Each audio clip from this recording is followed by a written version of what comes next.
I'm staring through a hospital window at my son's legs. Both of them twisted, broken in 3 places each. The surgeon just told me bones don't shatter like that from a fall. They shatter like that when someone wants them to. And outside this room, leaning against the wall with his arms crossed and a smirk on his face, is the man who did it. Sheriff's badge shining under the fluorescent lights like some kind of sick joke. Hit like, subscribe for more betrayal stories, and comment your city or country. I got the call at 3 a.m. I was in Dubai, finishing up a 2-month contract doing security consulting for a tech firm. Good money. Clean work. The kind of job that let me rebuild my life after the divorce, after losing almost everything in the split with Morgan. My phone lit up with a number I didn't recognize, and something in my gut told me to answer. Is this Blake Cortez? A woman's voice, clinical and tired. Yeah. Who's this? St. Catherine's Hospital, Colorado. Your son Ryder was brought into emergency surgery about an hour ago. You're listed as his father. The world stopped. What happened? I barely got the words out. He was injured during a police encounter. Both legs. Mr. Cortez, you need to get here as soon as possible. I was on a plane 6 hours later. The whole flight, I kept replaying that phrase in my head. Injured during a police encounter. What the hell did that mean? Ryder was 19, a good kid. Quiet. Went to community college, worked part-time at a hardware store, stayed out of trouble. He wasn't the type to get into it with cops. He wasn't the type to get into it with anyone. I landed in Denver, rented a car, and drove the 2 hours to Ridgefield, the small mountain town where I grew up, where Morgan still lived with Ryder. I hadn't been back in almost a year. When I walked into that hospital, Morgan was in the waiting room, mascara streaked down her face, hands shaking around a cold cup of coffee. Blake. Her voice cracked when she saw me. I sat down next to her. What happened? She shook her head, wouldn't look at me. They said he resisted arrest. That he tried to run. That he... She broke down, sobbing into her hands. Blake, they broke his legs. Both of them. On purpose. My blood went cold. What do you mean, on purpose? The doctor said the fractures they're not from a fall. They're from blunt force trauma. Multiple impacts.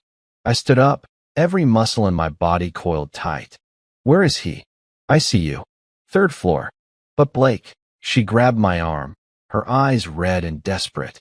The sheriff is here. He's been here all night. He keeps saying Ryder's dangerous, that he's lucky they didn't charge him with assaulting an officer. Assaulting an officer?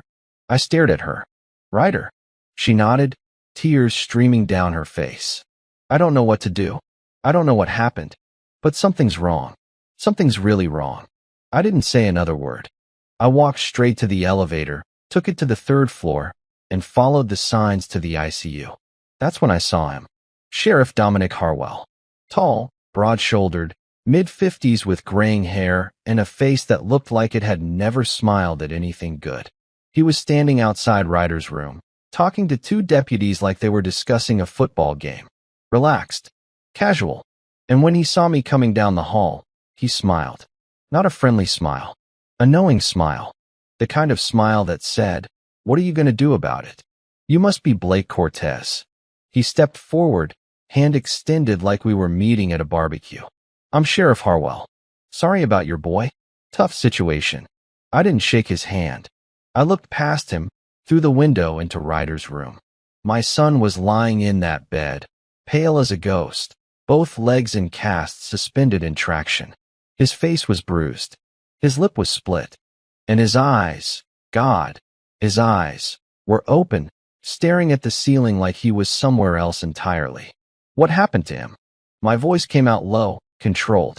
The voice I used in the Marines when I was about to do something that couldn't be taken back. Harwell sighed, like I was being unreasonable. Your son was pulled over for erratic driving. When my deputies approached, he became aggressive, tried to flee the scene. During the apprehension, he resisted violently, and unfortunately, injuries occurred. I turned to look at him. Really look at him. Injuries occurred. I repeated his words slowly. That's what you're calling this. Harwell's smile didn't waver. It's unfortunate when young men make poor choices. But my officers followed protocol. Everything's documented. I want to see my son. Of course. He stepped aside, still smiling. But I'll need to be present. He's still technically under investigation. I walked past him into that room, and the smell hit me first. Antiseptic, blood, fear.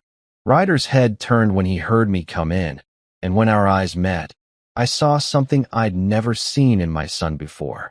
Terror. Dad. His voice was barely a whisper.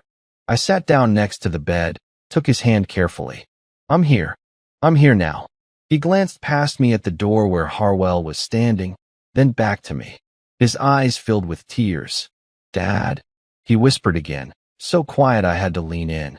He did this on purpose. My grip on his hand tightened. What? I didn't resist. I didn't run. I did everything they said. A tear rolled down his cheek. And he smiled, Dad. The whole time he was breaking my legs, he smiled. I looked back through the window at Sheriff Harwell, standing there with his arms crossed, that same goddamn smirk on his face. Something inside me, something I'd kept buried since I left the Marines, something cold and patient and absolutely lethal, woke up. Don't worry, I told my son, my voice steady. I'm going to handle this. I stayed with Ryder for another hour, but he couldn't talk much. The pain meds kept pulling him under, and every time he opened his eyes, he'd glance at the door first, checking if Harwell was still there. That fear in his face was eating me alive. Morgan came in eventually, touched Ryder's hand, then looked at me with an expression I recognized from our marriage.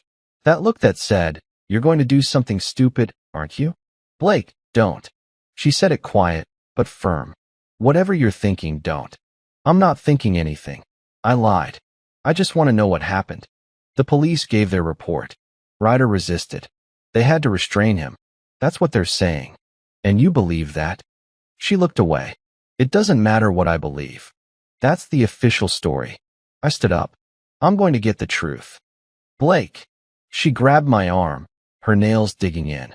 This town isn't like it used to be. Sheriff Harwell, people are afraid of him. If you start making noise, it's only going to make things worse for Ryder. I pulled my arm free, gentle but firm. It can't get worse than this, Morgan. I left the hospital and drove straight to the sheriff's station. It was a small building on Main Street, brick and glass, American flag out front. I walked in, asked to speak to whoever handled the arrest report. A young deputy, couldn't have been more than 25, looked nervous the second I mentioned Ryder's name. That's an ongoing investigation, sir. I can't discuss. I'm his father. I want a copy of the arrest report. You'll need to submit a formal request. It takes 5 to 7 business days. I leaned on the counter. My son is in the ICU with 2 shattered legs. I'm not waiting a week. The kid looked past me, toward an office in the back. I really can't. Is there a problem here? Sheriff Harwell walked out of his office. Same smug expression, same relaxed swagger. He stopped a few feet away, hands on his belt like he was posing for a campaign poster. Mr. Cortez, didn't expect to see you back so soon. I want the arrest report, and I want the names of every officer involved. Harwell nodded slowly, like I'd just asked for something reasonable. Sure. File a request, wait for processing, standard procedure. Anything else? Yeah. I want to see the dashcam footage. His smile tightened just a fraction. Dashcam malfunctioned. We're looking into it. Body cams also malfunctioned. Funny how technology fails right when you need it. He wasn't even trying to hide it. He was daring me to call him a liar. I kept my voice level. So you're telling me 4 officers responded to a traffic stop and not a single camera worked? That's what I'm telling you. He stepped closer, dropped his voice. Look, Blake, can I call you Blake? I get it. You're upset. Your boy got hurt. But he made bad choices, and actions have consequences. Best thing you can do now is accept that and move on. Move on. Yeah, move on. Because if you start stirring up trouble, making accusations, filing complaints, well, that investigation into your son might expand. We might find other charges. Drugs, maybe. Paraphernalia in the vehicle. You never know what turns up. I stared at him, and for the first time in years, I felt that old darkness rising. The part of me that used to do things overseas that I don't talk about. The part that knows exactly how much pressure it takes to break a man. But I smiled. Calm. Cold. I appreciate the advice, Sheriff. He looked surprised. Like he expected me to take a swing at him. Smart man, he said, patting my shoulder like we were buddies. Smart man. I walked out of that station, got in my car, and drove. Not back to the hospital. Not to Morgan's house. I drove to the edge of town, pulled over at a gas station, and made a call. Adrian Chen's office. Adrian, it's Blake. There was a pause. Blake Cortez? Holy hell. Brother, I haven't heard from you in 3 years. How are you? Not good. I need a lawyer. Adrian and I served together in the Marines. He was a JAG officer, I was Force Recon. After we got out, he went to law school, became a civil rights attorney. Last I heard, he was in Denver taking on police misconduct cases. I told him everything. The arrest. The injuries. The smirk on Harwell's face. The missing footage. Adrian was quiet for a long time. Blake, I'm going to be straight with you. If what you're telling me is true, this is bad. Really bad. But going after a small-town sheriff in his own jurisdiction? That's a war you might not win. I don't care about winning. I care about the truth. The truth doesn't matter if the system's rigged. And in a town like Ridgefield, the sheriff probably owns half the people who'd be investigating him. So what do? You get evidence. Real evidence. Medical records, witness statements, anything that contradicts their story. And you pray there's footage somewhere they didn't erase. I thought about that. There's a gas station across from where they pulled him over. Maybe they have cameras. Then that's where you start. And Blake? Be careful. Cops like this don't just let things go. I thanked him, hung up, and drove back toward the scene. Took me 20 minutes to find it. A stretch of highway just outside town. Nothing around except trees and an old Chevron station. I walked inside, asked to speak to the manager. A guy in his 60s, name tag said Felix, looked up from a crossword puzzle. Help you? You have security cameras outside? Yeah. What? I showed him a picture of Ryder on my phone. My son was arrested here 2 nights ago. I need to see the footage. Felix's face changed. He set down his pen, looked around like someone might be listening. You're the Marine's kid. I'm the Marine. He stared at me for a long moment, then sighed. Come with me. He led me to a back office, pulled up the footage on an old desktop computer. I already watched it. After I heard what happened, he clicked through files, found the timestamp. I didn't report it because, well, you'll see. He hit play. The footage was grainy but clear enough. Ryder's truck pulled over to the side of the road. 2 patrol cars pulled in behind him, lights flashing. Ryder got out slowly, hands up, clearly visible. 4 officers approached. Ryder didn't move, didn't run, just stood there, hands raised. Then one of the officers, I couldn't see his face, but I knew it was Harwell, grabbed Ryder, slammed him to the ground. The others piled on. And then, while 3 of them held him down, Harwell raised his boot and stomped. Once on the left leg, once on the right, then again, and again. Ryder was screaming. I couldn't hear it, but I could see it. And Harwell? He stood up, adjusted his belt, and walked away like he'd just finished a routine traffic stop. I felt my hands shaking. My vision narrowed. Every instinct I had was screaming at me to go back to that station and finish this the way I used to finish things. But I didn't.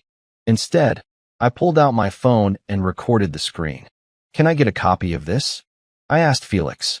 He nodded, already burning it to a disk. I got a grandson Ryder's age. What they did. He handed me the disk. You make them pay. I walked out of that gas station with the evidence in my hand and one thought in my head. Sheriff Harwell had no idea who he just went to war with. I sent the footage to Adrian that same night. Called him from a motel on the edge of town. Didn't want to stay at Morgan's place and bring trouble to her door. He watched it twice, then called me back. This is gold, Blake. Absolute gold.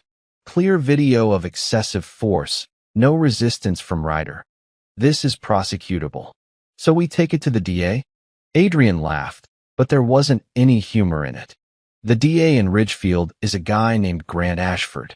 He's been in office for 12 years, and in that time, not a single complaint against Harwell's department has gone anywhere. You think that's a coincidence? So he's dirty. I think he's smart. Small town, limited budget, sheriff controls a lot of the local politics. Ashford probably knows which side his bread is buttered on. I sat on the edge of the motel bed, staring at the wall. Then what do? We build a case so airtight that even a corrupt DA can't ignore it. Medical records, witness testimony, patterns of behavior. If Harwell did this to Ryder, odds are he's done it before. We find the others. How? Hospital records, court filings, local news. Someone's been paying attention, Blake. You just have to find them. I spent the next 3 days digging. Hit the county clerk's office, pulled arrest records for the past 5 years. Requested medical reports from St. Catherine's under Ryder's privacy consent. He was 19, legally an adult, but he signed the authorization without hesitation. The pattern emerged fast. In the last 2 years alone, there were 4 other cases. Young men, ages 17 to 23, all arrested for minor offenses, traffic violations, loitering, suspicious behavior, and all hospitalized with severe injuries afterward. Broken bones, concussions. One kid lost hearing in his left ear. Every single report said the same thing. Resisted arrest, became violent. Officers used necessary force. And every case? Dropped. No charges filed. No investigations. Just hospital bills and broken bodies. I was sitting in a diner going through printouts when a woman slid into the booth across from me. "You're Blake Cortez." I looked up. She was maybe 30, dark hair pulled back, tired eyes but sharp. She had a notebook and a pen, and she was looking at me like she'd been waiting for this moment. "Who's asking?" "Eliza Monroe." "I'm a journalist." "Well, I was. Got fired 6 months ago for asking too many questions." She nodded at my paperwork. "Questions about Sheriff Harwell." I closed the folder. "I'm not interested in publicity. I'm not offering it. I'm offering help." She opened her notebook, showed me pages of handwritten notes. Names, dates, incidents. I've been tracking Harwell for 3 years. He's a predator, Blake. And he's protected. Protected by who? The Preston family. Ever heard of them? I shook my head. They own half this county. Lumber mills, real estate, and most importantly, they have contracts with the state for private prison transport and detention services. More arrests in this county means more contracts, more money. Harwell keeps their pipeline full, and they keep him untouchable. I leaned back, processing. So this isn't just about a bad cop. This is organized. Exactly. And it's why nobody can touch him. The mayor, the DA, the county commissioners, they're all in the Preston family's pocket. You go after Harwell, you go after the whole system. Then that's what I'll do. Eliza smiled, but it was sad. I tried that. Lost my job. Lost my credibility. Lost everything. You really think you can win? I met her eyes. I was a Marine for 12 years. I've gone up against worse odds than a corrupt sheriff. She studied me for a moment, then slid a flash drive across the table. Everything I've got. Witness interviews, financial records, connections. Most people were too scared to go on record, but they talked to me off the books. Maybe they'll talk to you. I took the drive. Why are you helping me? Because one of those kids Harwell hurt? Colin Brennan. He's 21 now, in a wheelchair for the rest of his life. And his mom, Natalie, is one of the bravest people I've ever met. She's been fighting this fight alone for 3 years. Maybe with you, she won't have to be alone anymore. That night, I met Natalie Brennan. She lived in a small house on the outskirts of town, the kind of place that used to be nice but had fallen into disrepair. Paint peeling, yard overgrown. I knocked, and a woman in her mid-40s answered, looking exhausted. "Mrs. Brennan? My name is Blake Cortez. I wanted to talk to you about your son." Her face hardened. "Are you a reporter?" "No, ma'am. My son was hurt by Sheriff Harwell 2 weeks ago. I'm trying to build a case." Something shifted in her expression. She stepped aside. "Come in." Colin was in the living room, in a motorized wheelchair, watching TV. He looked up when I walked in, and I saw the same thing I'd seen in Ryder's eyes, fear that never quite went away. Natalie sat down, folded her hands in her lap. They pulled Colin over 3 years ago for a broken taillight. Said he was acting suspicious. Then they said he tried to grab an officer's weapon. She looked at her son. Colin's never been in a fight in his life. He's scared of confrontation. What happened? 4 officers held him down on the pavement. Sheriff Harwell knelt on his spine until it fractured. 7 vertebra. The doctors said another inch of pressure and Colin would have died. Her voice cracked. He smiled while he did it. That's what Colin remembers most. The sheriff smiling. I felt that cold rage again, the kind that doesn't explode, it calculates. Did you file charges? I tried. Hired a lawyer with money I didn't have. The DA said there wasn't enough evidence. The case was dismissed. I lost my house paying legal fees. Lost my job because I couldn't work and take care of Colin at the same time. She wiped her eyes. Nobody in this town will help us.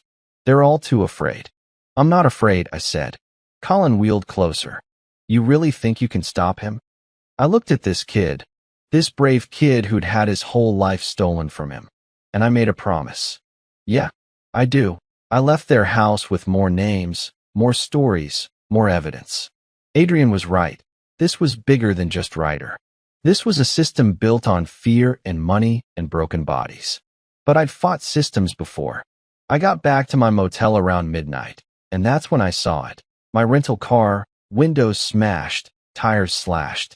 Spray painted across the hood in red letters. Leave town. I stood there looking at it, not even surprised. This was the warning. The threat. I walked to my room, unlocked the door, stepped inside. That's when the window exploded. Glass shattered everywhere as a bullet punched through, burying itself in the wall above the bed. I dropped to the floor on instinct, old training kicking in. Waited. Listened. No second shot. I crawled to the window, looked out. Nothing but darkness and the empty parking lot. But the message was clear. I pulled out my phone, texted Adrian. They just shot at me. Time to take this federal. His response came back fast, already on it. Stay alive. I sat there in the dark, glass crunching under my boots, and smiled. Sheriff Harwell thought he was hunting me. He had no idea he was the prey. The next morning, I filed a police report about the shooting. Not with Harwell's department. I drove 2 counties over and reported it to the state police.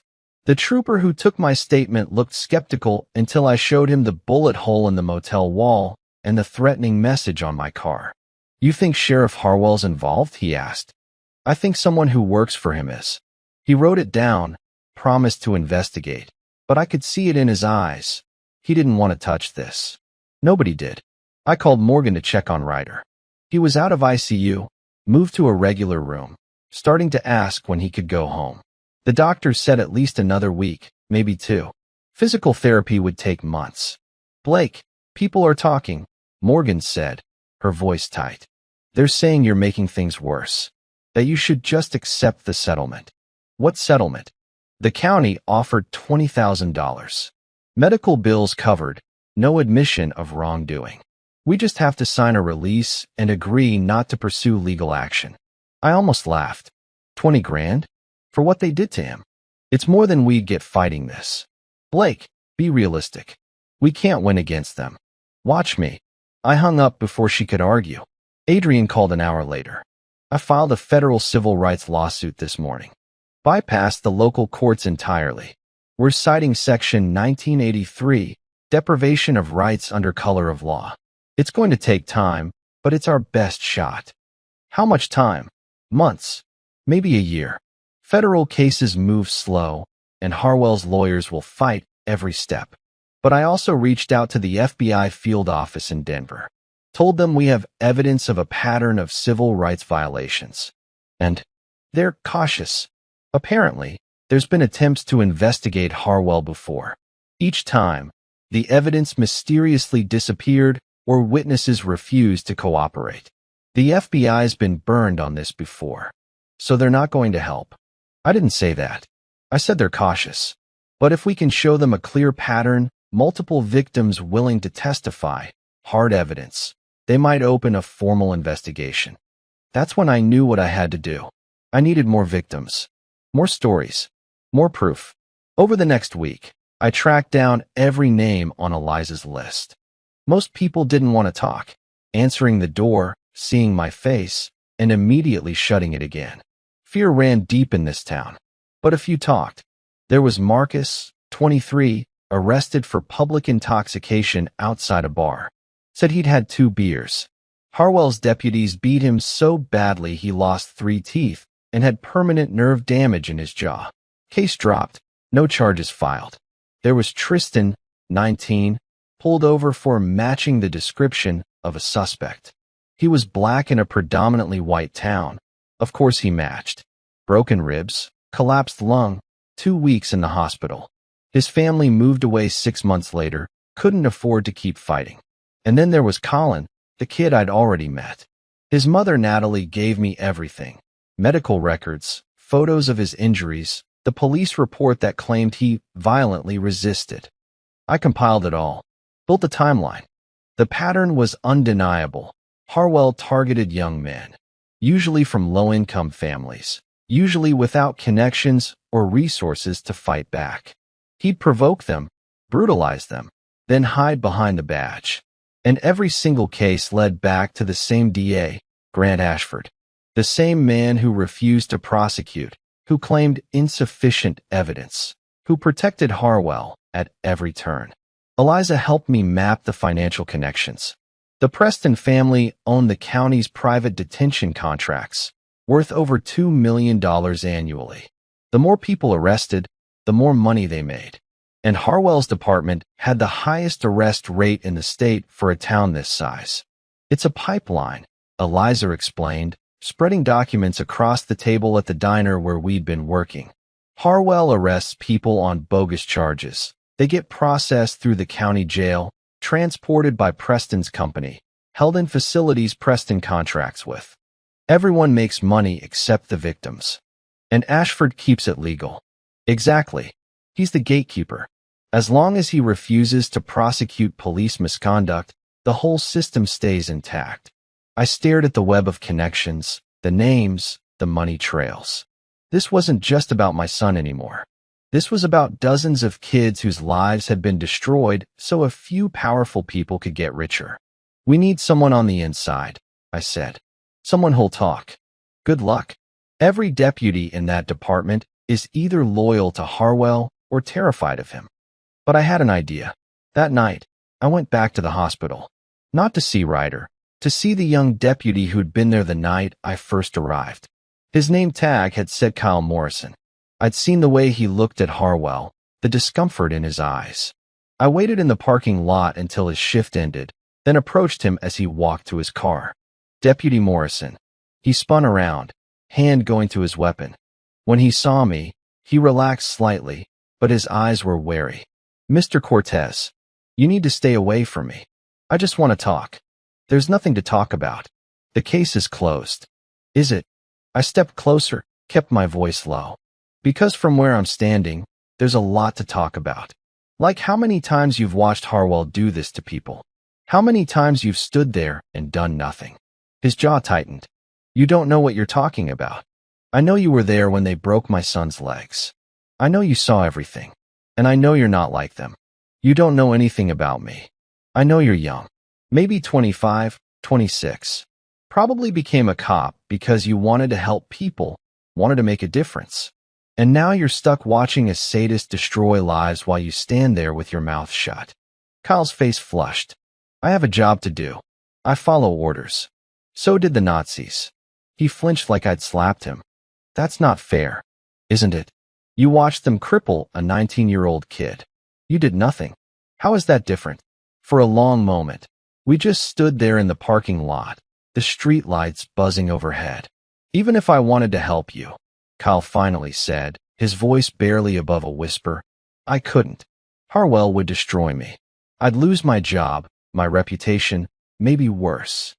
Or you could be the one who stops him, the one who stands up. Kyle looked away, shoulders sagging. I have a wife, a daughter. I can't risk. My son is in that hospital because good men like you chose safety over justice. How many more kids have to get hurt before someone finds the courage to do the right thing? He stood there, silent, wrestling with something. Then he pulled out his phone, typed something, and showed me the screen. It was a text thread, orders from Harwell to his deputies. Explicit instructions to target certain individuals, to escalate situations, to use force. This stays between us, Kyle said. You didn't get this from me. Understood. He deleted the message, pocketed his phone. I'll testify, but only if you can guarantee protection. Federal protection. Because if Harwell finds out, I'll make it happen. Kyle nodded, got in his car, and drove away. I stood there in the empty parking lot, phone in my hand, looking at the screenshots I'd quickly taken of his screen. The first crack in Harwell's armor. And I was just getting started. Adrian flew in from Denver 2 days later. We met at a coffee shop 3 towns over. I wasn't taking chances meeting anywhere in Ridgefield. He had a briefcase full of documents and an expression that told me this wasn't going to be easy. I filed the federal lawsuit yesterday, he said, sliding a folder across the table.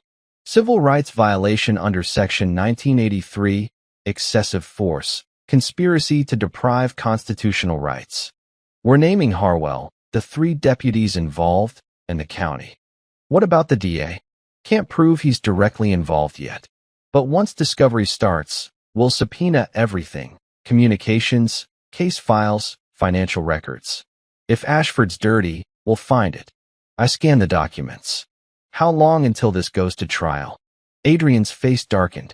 Blake, you need to understand something. Federal civil cases can take 18 months, sometimes longer. Harwell's lawyers will file motion after motion to delay, to dismiss, to bury us in paperwork. And the whole time, he's going to come after you. He already did. Someone shot at me. And it's going to get worse. These aren't people who back down quietly. You're threatening their money, their power, their freedom. They'll do whatever it takes to make you disappear. Let them try. Adrian leaned forward. I'm serious. I've seen cases like this before. Witnesses disappear. Evidence gets destroyed. People have accidents. You're going up against a corrupt system with infinite resources and zero morality. Then we make sure the FBI moves faster than Harwell can. I already contacted them. Special agent named Victoria Reyes works out of the Denver field office. She's interested, but cautious. The Bureau's been burned on cases like this before. Witnesses get cold feet, evidence vanishes, and they're left looking incompetent. What does she need? Multiple victims willing to testify under oath.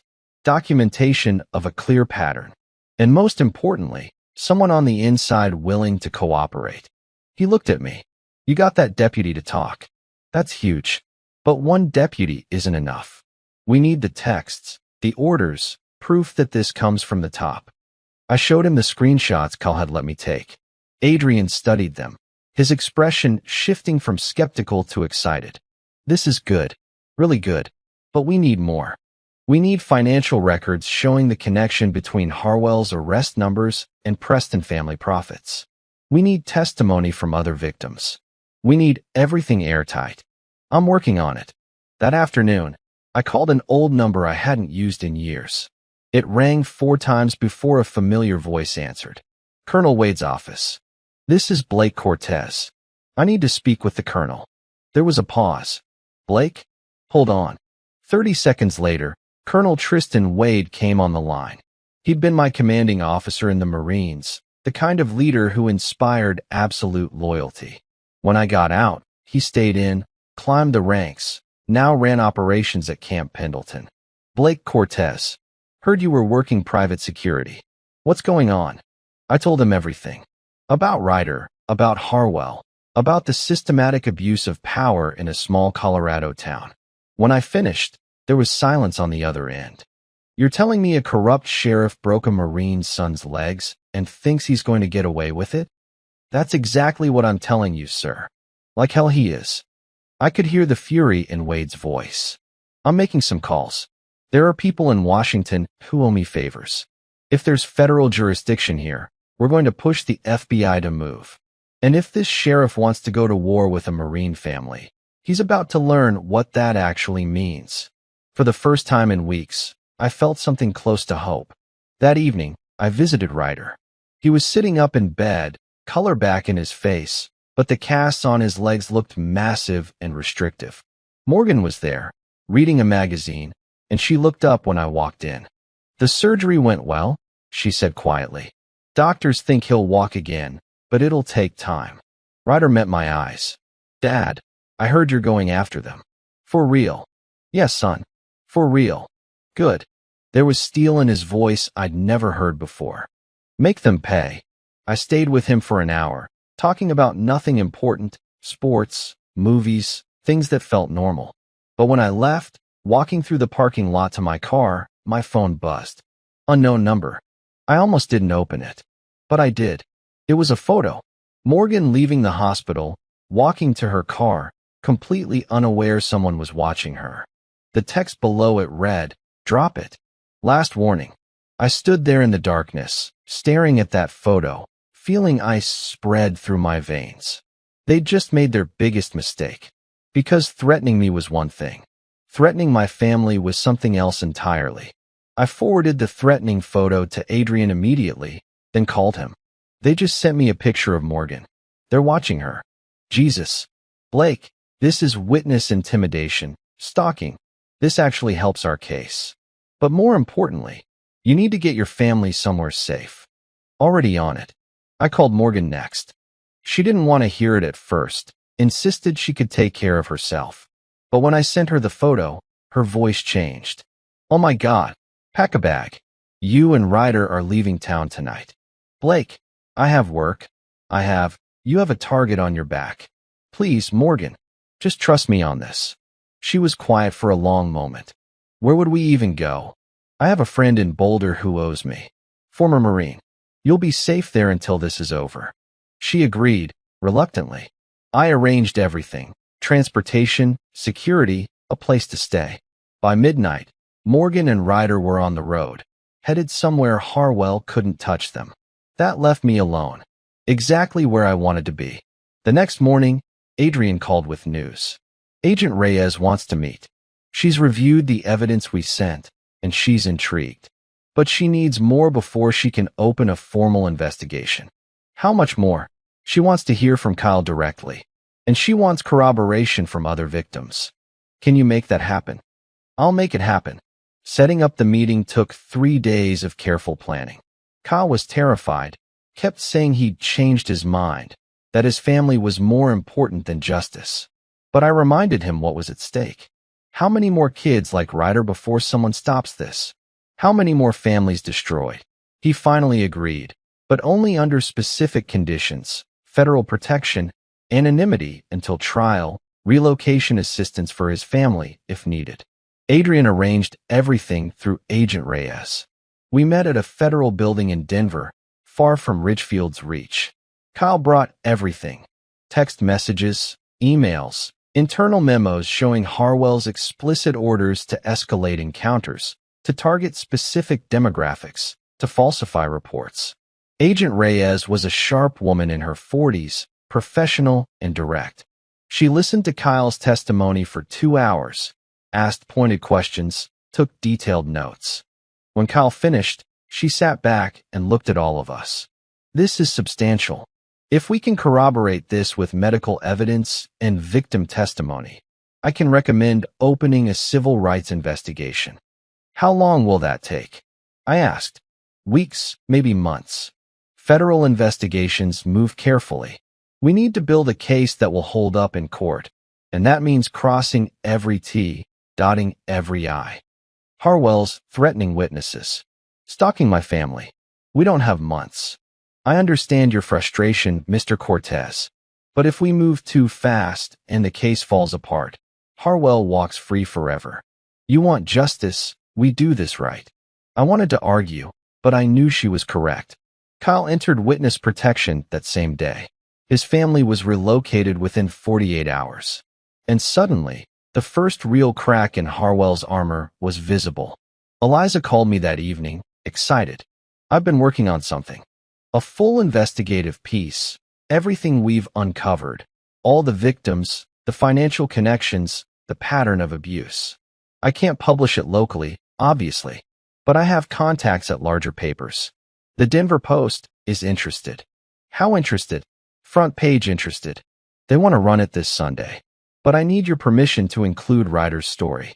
I thought about that. About what it would mean to make this public, to put my son's name out there for the world to see. Do it. Tell the truth. The article dropped that Sunday morning like a bomb. Small-town sheriff's reign of terror. Pattern of abuse spans years in rural Colorado community.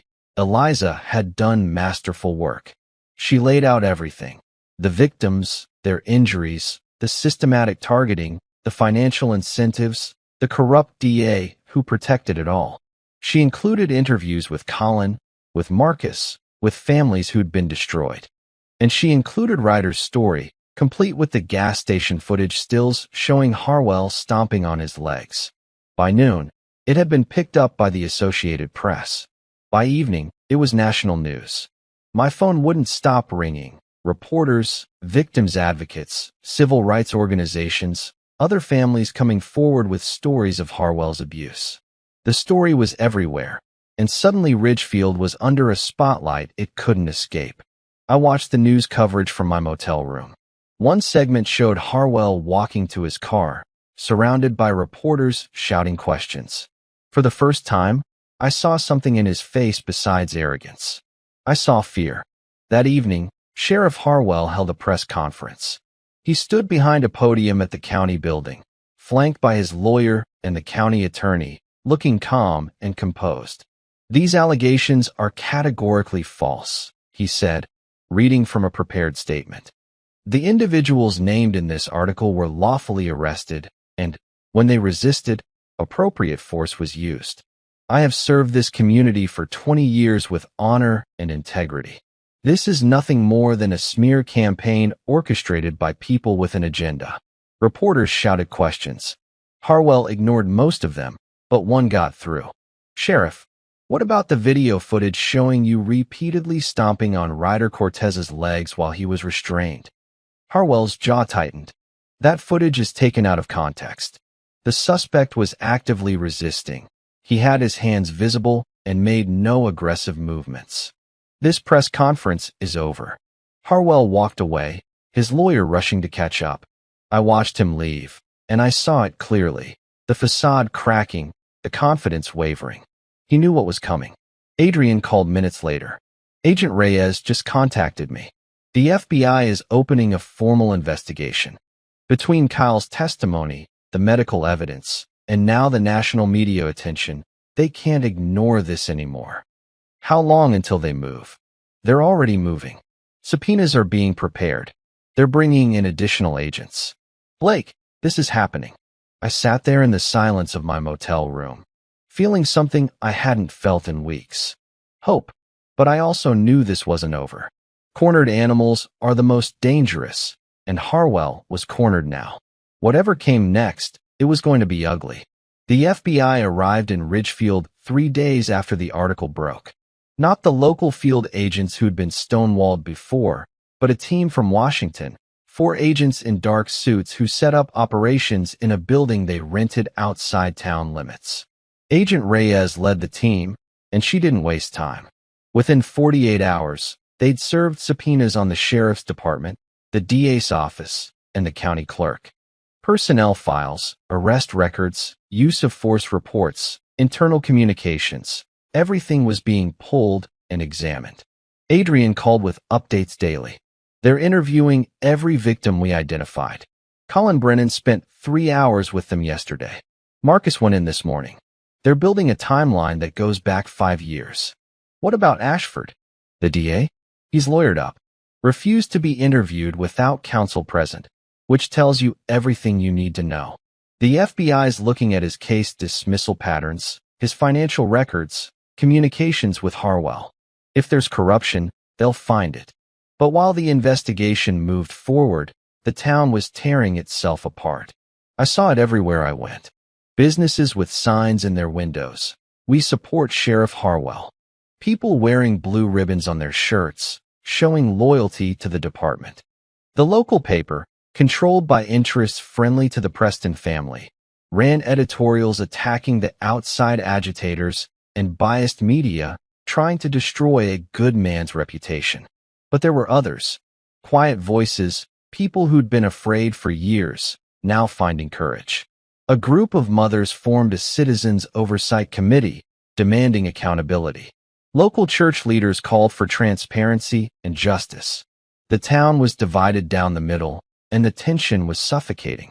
I kept a low profile, stayed in my motel, only went out when necessary.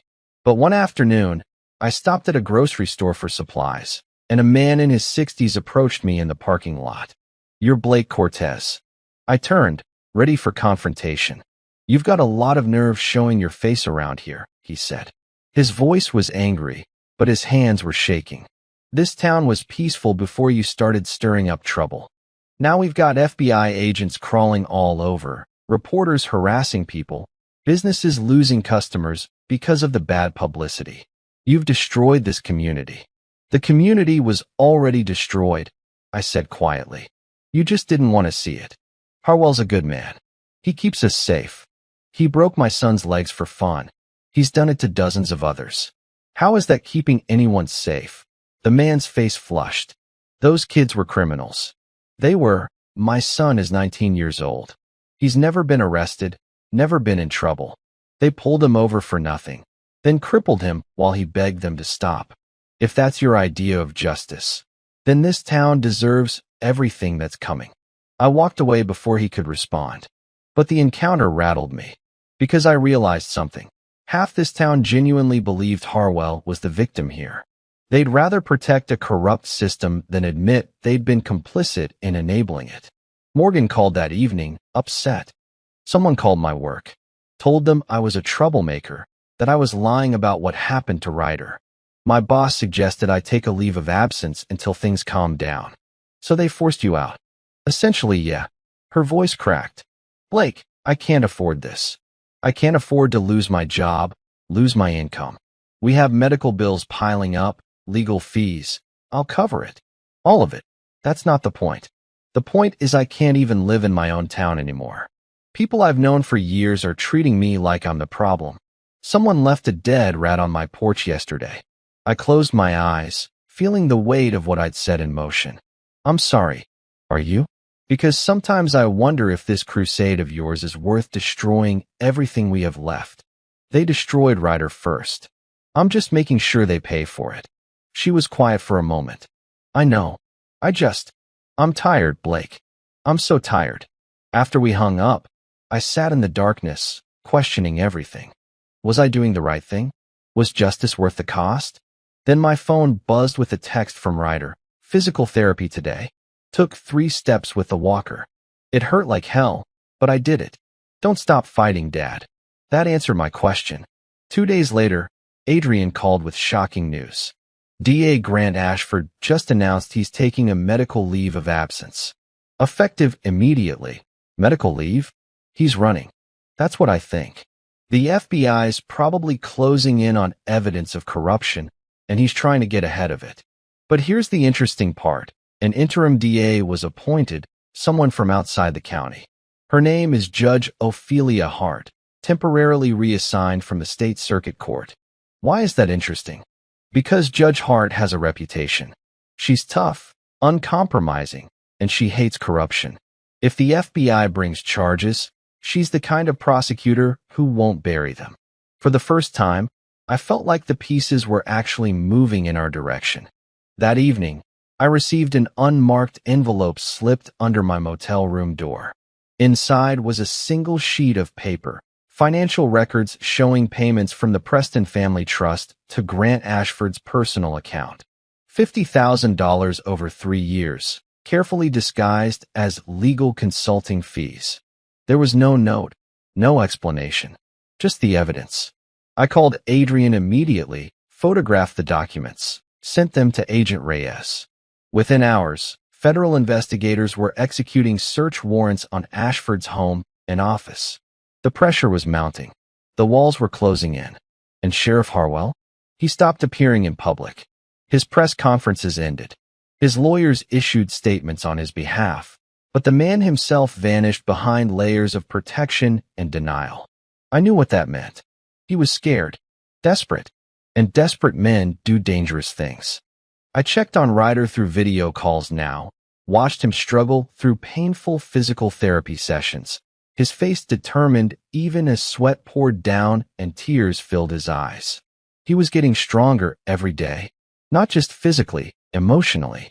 The fear I'd seen in his eyes that first day in the hospital was gone, replaced by something harder. When this is over, he told me during one call, I want to help other kids like me. Kids who've been hurt by people in power. I want to make sure they have someone fighting for them. You will, son. You will. The town might hate me. My ex-wife might resent me. I might lose everything in this fight. But my son was going to walk again. And the man who hurt him was going to face justice. That was worth any cost. The breakthrough came from an unexpected place. Colin Brennan, the young man in the wheelchair who'd been living in silence for 3 years, decided he was done being quiet.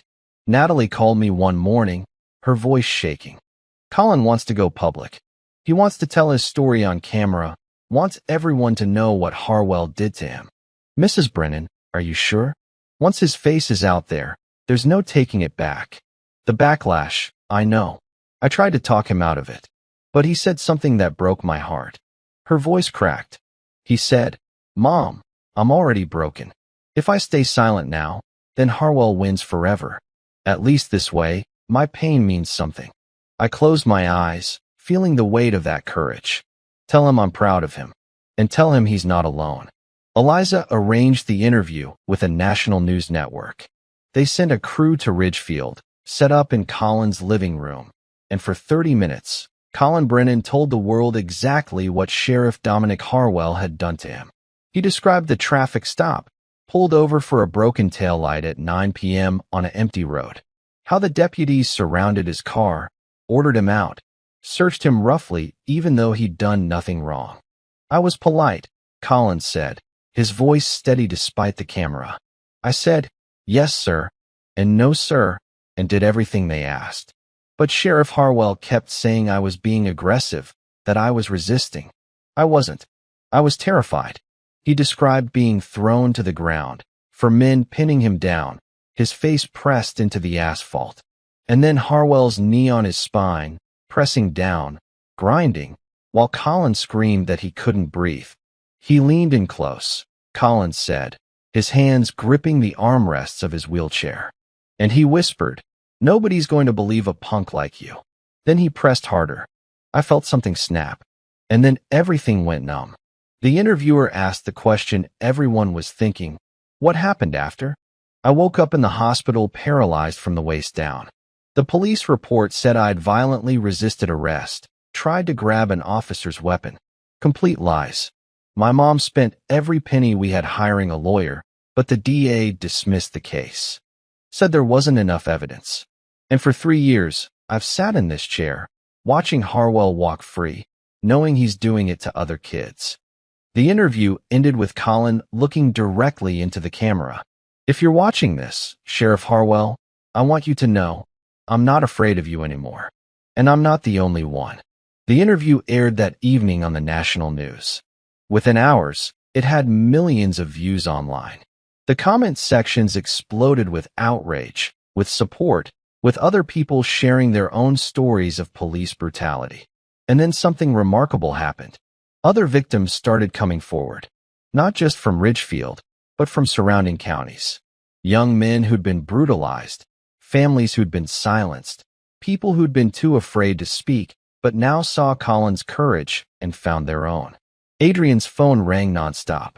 By the end of the week, 17 additional victims had contacted him, wanting to join the lawsuit. The case expanded from a single civil rights violation to a massive class action, a pattern of systematic abuse spanning nearly a decade. The FBI investigation grew with it. Agent Reyes brought in additional teams, started interviewing witnesses across 3 counties, subpoenaing records from multiple departments. The Preston family, sensing the tide turning, released a statement through their lawyers. We have no involvement in law enforcement operations and are shocked by these allegations. They tried to distance themselves, but the financial records I'd received and handed over to the FBI told a different story. Payments from Preston-owned companies to Harwell's personal accounts. Campaign donations to D.A. Ashford. Contracts awarded without proper bidding. The web of corruption was unraveling, thread by thread. Then, 2 weeks after Colin's interview, it happened. Sheriff Dominic Harwell was placed on administrative leave. The county board held an emergency meeting, voted 5-2 to suspend him pending the outcome of the federal investigation. He'd keep his salary, keep his benefits, but he couldn't wear the badge or carry a weapon. I watched the news conference where they announced it. Harwell wasn't there. His lawyer read a statement calling it a politically motivated witch hunt and promising vindication. But I knew what administrative leave meant. The system was starting to protect itself. They were putting distance between themselves and Harwell, preparing to sacrifice him if necessary to save everyone else. Adrian called me after the announcement. "This is good, Blake. It means they know charges are coming. But here's the thing, he's not arrested yet. The police union is protecting him, his lawyers are stalling, and until federal charges are filed, he's still free." "How long until charges?" "Agent Reyes says they're close. Maybe weeks. But they want the case airtight. One mistake and Harwell walks." I understood the logic, but it didn't make the waiting easier. Every day Harwell was free felt like another injustice, another insult to Ryder and Colin and all the others. I visited Ryder that weekend.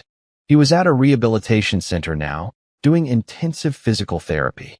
I watched through a window as he worked with parallel bars, his legs shaking with effort, sweat pouring down his face. He made it 6 steps before his legs gave out and therapists caught him. But those 6 steps were more than the doctors said he'd ever take. When the session ended, I went in. Ryder was exhausted but smiling. "Did you see?" he asked. "I saw. You're getting stronger every day. The therapist says if I keep this pace, I might be walking with a cane in 6 months. Maybe without one eventually." He looked at me, his eyes serious. "Dad, when I can walk again, I want to be there. When they arrest Harwell. When they put him in handcuffs. I want him to see me standing. You will be, son. I promise." That night, back at my motel, I found another envelope slipped under my door. My heart raced as I opened it, expecting more evidence, more documents. Instead, it was a single photograph. Judge Ophelia Hart, the interim DA, meeting with someone in a coffee shop. I didn't recognize the other person at first. Then I looked closer. It was Eliza. On the back, written in careful handwriting. "She's been helping you all along." And suddenly, I understood. The financial records that mysteriously appeared. The inside information. The perfect timing of certain developments. Judge Hart hadn't just been assigned to this case randomly. She'd been building a case against Harwell for years, waiting for someone strong enough to help her bring it all down. We'd never been fighting alone. I called Adrian immediately, told him about the photograph and what I'd realized. Judge Ophelia Hart has been feeding us evidence this whole time. She's the one who's been helping us. Adrian was quiet for a moment. That makes sense. I always wondered how certain documents kept appearing at exactly the right moment. But Blake, if she's been working against the system from the inside, she's risking everything. Judges can be disbarred, prosecuted for misconduct, or they can be heroes who expose corruption when nobody else will. The next morning, my phone rang. Unknown number. "Mr. Cortez, this is Ophelia Hart. I believe it's time we spoke directly. We met at a park 30 miles outside Ridgefield, far from prying eyes." Judge Hart was a woman in her late 50s, sharp features, gray hair pulled back, wearing casual clothes instead of her usual professional attire. She looked tired but determined. "I've been a judge in this county for 14 years, she said, sitting on a bench beside me. "And for the last 6 of those years, I've watched case after case come through my courtroom. Young men brutalized by Sheriff Harwell, clear evidence of excessive force, and every single time, D.A. Ashford would decline to prosecute or negotiate settlements that buried the truth. Why didn't you do something sooner?" "I tried. I reported it to the State Judicial Oversight Committee. They said there wasn't enough evidence. I contacted the Attorney General's office. They said local law enforcement matters were outside their jurisdiction. I was one voice against an entire corrupt system, and nobody wanted to listen. She turned to look at me. Then you showed up. A Marine who wouldn't back down, who had the resources and the courage to fight. I realized you were the catalyst I'd been waiting for. So you started feeding us evidence. I gave you what I'd been collecting for years. Financial records I'd subpoenaed in other cases. Internal communications I'd seen during discovery. Patterns I'd documented but couldn't act on alone. I couldn't prosecute Harwell myself. Conflict of interest, judicial ethics. But I could make sure the right people had what they needed. Does the FBI know? Agent Reyes knows now. I met with her last week, turned over everything I had, testified under oath about what I've witnessed. And I connected her with someone who can actually bring charges that will stick. She pulled out her phone, made a call. She's ready to meet you. 20 minutes later, a black sedan pulled up. A woman stepped out, late 30s, sharp suit, carrying a briefcase that looked like it weighed 20 pounds. She walked over with the confidence of someone who'd won cases that others thought impossible. Blake Cortez? I'm Quinn Mercer, Assistant U.S. Attorney, Criminal Division. Judge Hart tells me you've been building quite a case. We moved to a picnic table, spread out documents. For the next 2 hours, Quinn Mercer reviewed everything.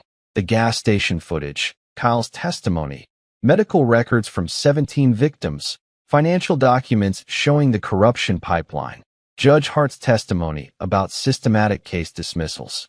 This is prosecutable, Quinn said finally, her voice carrying absolute certainty.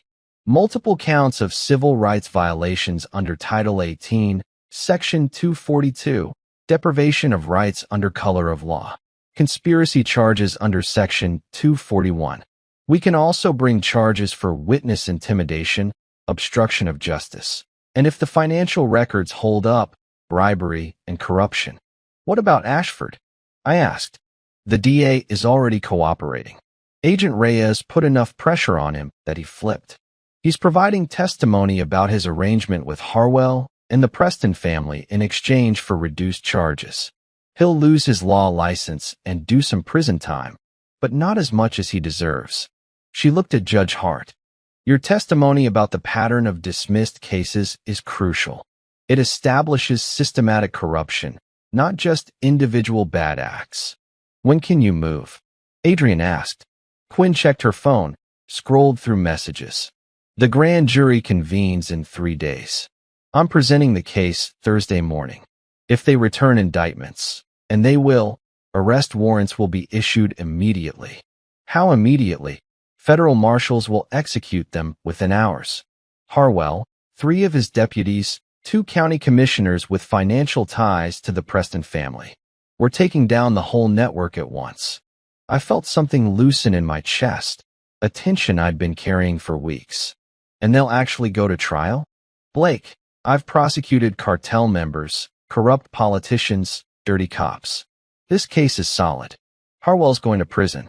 The only question is for how long. Quinn started packing up her documents. I need you to keep your head down for the next few days. Harwell doesn't know how close we are, and I don't want him spooked before we can move. He won't hear anything from me. Quinn shook my hand. Your son's brave for what he's been through. They all are. We're going to make this right. After she left, Judge Hart and I sat in silence for a moment. Why risk everything for this? I asked her. You had a good career, respect, security. You could have looked the other way like everyone else. She was quiet for a long moment, staring out at the park. Because I have a grandson. He's 16. And every time one of these cases crossed my desk, I imagined it was him. I imagined him pulled over, brutalized, broken, and the system doing nothing. I couldn't live with that. Thank you, I said simply. Don't thank me yet. Wait until Harwell's in handcuffs. I called Ryder that evening, told him it was almost over. He cried, not from sadness, but from relief. Dad, when they arrest him, can I be there? You'll be the first person I call, son. 3 days felt like 3 years. I barely slept, kept expecting something to go wrong, some last-minute intervention that would save Harwell. But Thursday morning came, and Adrian called at 11 a.m. The grand jury returned indictments. 7 counts against Harwell, 4 counts against each deputy, conspiracy charges against 2 county commissioners. Federal arrest warrants have been issued. Right now, federal marshals are moving. I drove to Ridgefield, parked a block away from Harwell's house. I wanted to see this with my own eyes. At 1:30 in the afternoon, 3 black SUVs pulled up. Federal marshals in tactical gear emerged, surrounded the house. I watched as they knocked, announced themselves, then breached the door when there was no response. 5 minutes later, they walked Sheriff Dominic Harwell out in handcuffs. He looked smaller somehow. No uniform, no badge, just a man in sweatpants and a t-shirt, hands cuffed behind his back, face pale with shock and disbelief. He looked around wildly, maybe hoping someone would intervene. But the street was silent. The people who'd protected him for so long were nowhere to be seen. They put him in the back of a federal vehicle and drove away. I sat in my car, watching them disappear, and finally allowed myself to breathe. It was over. The hunt was done. Justice was coming. The arraignment happened 72 hours later in federal court. I sat in the back row with Adrian, watching as Sheriff Dominic Harwell was led into the courtroom in an orange jumpsuit, hands and feet shackled. He looked diminished. The arrogance was gone, replaced by something that looked like disbelief, like he genuinely couldn't understand how he'd ended up here. The judge read the charges. 7 counts of deprivation of rights under color of law, conspiracy, obstruction of justice, witness intimidation. Each count carried up to 10 years in prison. Harwell's lawyer, an expensive attorney from Denver, argued for bail. Your Honor, my client has served this community for 20 years. He's not a flight risk. He has deep ties to. Your client is accused of systematically brutalizing citizens under his authority. The judge interrupted. Bail is denied. Trial date is set for 8 weeks from today. Harwell's face went white. He'd expected to walk out, to go home, to continue living his life while the case dragged on. Instead, he was going to jail. A real jail, with real criminals, some of whom he'd probably arrested. The irony wasn't lost on anyone. D.A. Grant Ashford's hearing was the same day, different courtroom. He took a plea deal, 3 years in federal prison, disbarred, lifetime ban from holding public office. In exchange, he testified against everyone. The county commissioners, the financial arrangements, the systematic dismissal of cases against Harwell. The Preston family scrambled to protect themselves, claiming ignorance, hiring teams of lawyers. But the financial records didn't lie. Federal prosecutors were building a separate case against them for corruption and racketeering. The trial began exactly 8 weeks later. Quinn Mercer prosecuted with surgical precision, building the case piece by piece. She started with medical testimony. Doctors explained Ryder's injuries, bilateral tibial and fibular fractures, the kind of damage that only comes from deliberate, repeated blunt force trauma. They showed x-rays, surgical photos, recovery timelines. Then came the victims. Colin Brennan testified first, wheeling himself to the witness stand. For 90 minutes, he described what Harwell had done to him. The defense attorney tried to shake him, suggested he'd been aggressive, but Colin didn't waver. I said, "Yes, sir," and followed every order. And he broke my back anyway. Marcus testified next. Then Tristan. Then Ryder. I watched my son take the stand, watched him describe that night in careful detail. His voice only broke once, when he described hearing his own bones snap. What did Sheriff Harwell say during this? Quinn asked. Nothing. He just smiled. The defense tried to paint the victims as criminals, as threats. But Quinn had the gas station footage. She played it in court, and the jury watched in silence as Harwell stomped on my son's legs while 3 other officers held him down. You could see it on their faces, the horror, the disgust, the certainty. Kyle Morrison, the deputy who'd turned witness, testified about the culture inside the department. The orders to escalate encounters. The pressure to meet arrest quotas. The celebration when someone got hurt. Sheriff Harwell told us that pain was the best teacher. Kyle said quietly that if we hurt them bad enough once, they'd never cause trouble again. Judge Hart testified about the pattern of dismissed cases, the systematic cover-up. D.A. Ashford, looking hollow and broken, confirmed everything: the bribes, the pressure, the corruption. The defense called character witnesses, tried to paint Harwell as a dedicated public servant. But how do you defend against 17 victims, video footage, and testimony from your own deputies? The trial lasted 3 weeks. The jury deliberated for less than 3 hours. When they filed back in, I held my breath. Ryder was sitting next to me. He'd insisted on being there, even though it meant hours in a wheelchair. Morgan was on his other side, gripping his hand. Has the jury reached a verdict? We have, Your Honor. On the charge of deprivation of rights under color of law, count 1. How do you find? Guilty. The word hung in the air like thunder. Count 2. Guilty. All 7 counts. Guilty on every single one. Harwell's head dropped. His lawyer put a hand on his shoulder, but there was nothing left to say. The courtroom erupted in whispers, gasps, some people crying. Colin's mother Natalie sobbed into her hands. I felt Ryder squeeze my arm, felt Morgan lean against my shoulder. The judge thanked the jury, set a sentencing date for 3 weeks out, and dismissed court. As they led Harwell away, he turned and looked at me one last time. No smirk, no arrogance, just the hollow eyes of a man who'd finally been beaten. Outside the courthouse, reporters swarmed. Quinn Mercer gave a brief statement about justice being served. Colin spoke about hoping this would prevent future victims. And Ryder, my son, stood with his walker and said simply, "Nobody's above the law. Not even people who wear badges." We'd won. Finally, completely, we'd won.